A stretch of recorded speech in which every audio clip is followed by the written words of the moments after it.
We're going all the way back to Steam Siege, one of the most hated sets in Pokemon card history. Seriously, this set is just a meme at this point, but why? We have two incredible secret rares, dual type cards that are split diagonally, Mega EXs, full arts, and break cards. Was this set an overdose of goodness, or was it actually bad? This is Sets Explained, Steam Siege. This is a Volcanion set, but it's also kind of a steampunk set. Volcanion is a mythical Pokemon with some weird biology that lets it absorb water and use its fire to produce steam. So it's a dual type Pokemon, being both water and fire type. This set turns some other Pokemon into dual types as well, something we'll circle back to shortly. So this set includes a total of 4 Volcanion cards, plus a few related promos. But the other big Pokemon in this set is Gardevoir, and if you read the description on the Pokemon Center website, it talks about Gardevoir laying siege to the mighty Gear Palace and how Volcanion must stop them with its steam powers, whatever that means. And then it goes on to describe the beef between Yveltal and Xerneas. A lot of effort went into building the lore and story behind this set. Check out these web pages they built for it. All of the added detail and depth behind the atmosphere goes a long way. The booster pack artwork begins to feel like a specifically crafted scene from a story rather than generic Pokemon in a cool pose. We just don't get stuff like this anymore. But it's the cards within the set that determine the set's legacy, and in this case they didn't hold up as well. In addition to the standard commons, uncommons, and rares, this set has 7 break cards, a handful of dual type cards, 6 EX, 2 of which are Mega, then of course full arts and 2 secret rares. Of course we're dealing with an outdated rarity system, but you can imagine the full arts like ultra rares and the secret rares like special illustration rares or SIRs. It feels a little messy. Instead of focusing on one thing, Steam Siege threw together a modge-podge of concepts that likely turned off both players and collectors. Dual types came out of nowhere and weren't powerful or interesting enough to be used, and people just disliked break cards in general, even though Yanmega Break managed to win the 2016 World Championship. The total cards in the set is 116, including the secret rares, which is small by today's standards, but was actually a typical set size in 2016.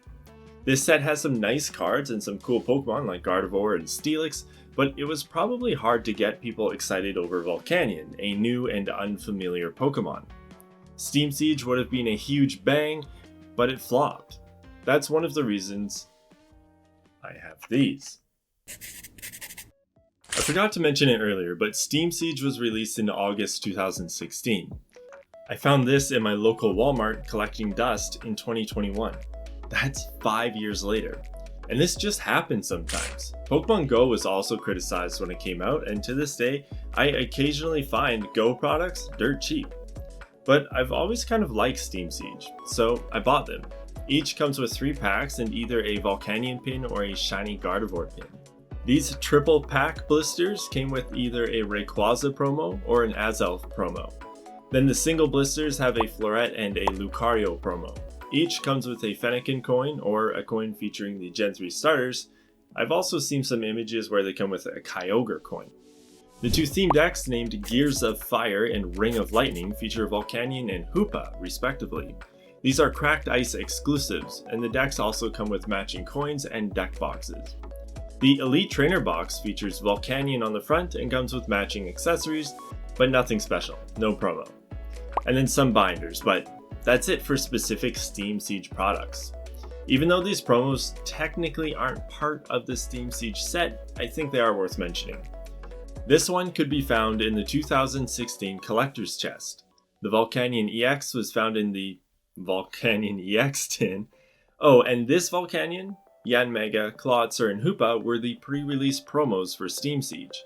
Each has a stamp, but can also be found with an additional staff stamp on them. A few months after Steam Siege came out, this Volcanion Mythical Collection was released and came with this really cool looking full art Volcanion promo. But without any special collection boxes, premium boxes, or Gen 1 Pokemon, they really expected Volcanion to carry this set, and that was their first mistake. Listen, some of the cards in the set kick ass. They really do. The secret rares are good. These are fully textured with gold borders and have original artwork by Mitsuhiro Arita. We can see Yveltal in the background, so I guess it's helping Gardevoir lay siege to Volcanions' home while Xerneas helps defend it. And then we have these dual type cards. Maybe you noticed already, but these dual types feature shiny Pokemon. Azumarill and Volcarona are my favorites. The only dual type in this set that isn't shiny is actually Volcanion. The Steelix and Gardevoir combine a few different aspects of this set to create Mega EX dual type shiny full arts. Kind of crazy. The reverse holos from the set have patterns that reflect their type, and the trainers have a Pokeball pattern, but the dual type cards actually split the holo pattern so they can accurately represent both types. It's a very cool detail and a small touch that you may have not expected. And many of the illustrations in this set tie the theme together further with their setting and their environments. A lot of the Pokemon can be seen sacrificing their life fighting the Great War of the Steam Siege Palace, or whatever it was.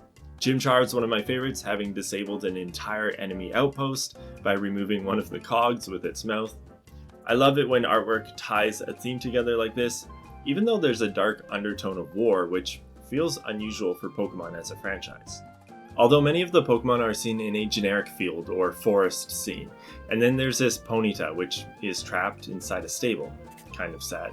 Oh, and then this Klink by Miki Tanaka, who also did this Magnemite from Team Rocket. Either way, no one can claim that this set isn't themed well. So what happened? Why is Steam Siege one of the most hated sets in recent memory? Let's take a quick look at the sets before and after Steam Siege. Before, we had Generations, which was an insane set and a big part of the 20th anniversary. And then Fates Collide, which actually feels a lot like Steam Siege, but does have multiple evolutions and Alakazam. After Steam Siege, we got thrown directly into Evolutions, which was and still is a very desirable set, being boosted by the huge success of Pokemon Go in 2016. As soon as Evolutions dropped, which included a base set Charizard reprint, among other huge chase cards, Steam Siege was doomed. Even though Steam Siege knocked it out of the park with lore and world building and thematic design, it all comes down to retail. When a customer approaches the shelf, are they going to purchase Steam Siege when there are better products available like Evolutions?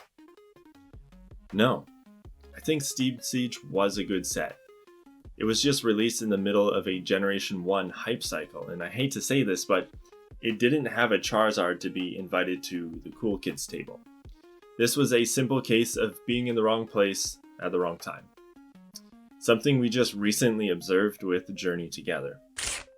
Which set do you want me to cover next? Let me know in the comment section. It's just below that little subscribe button there.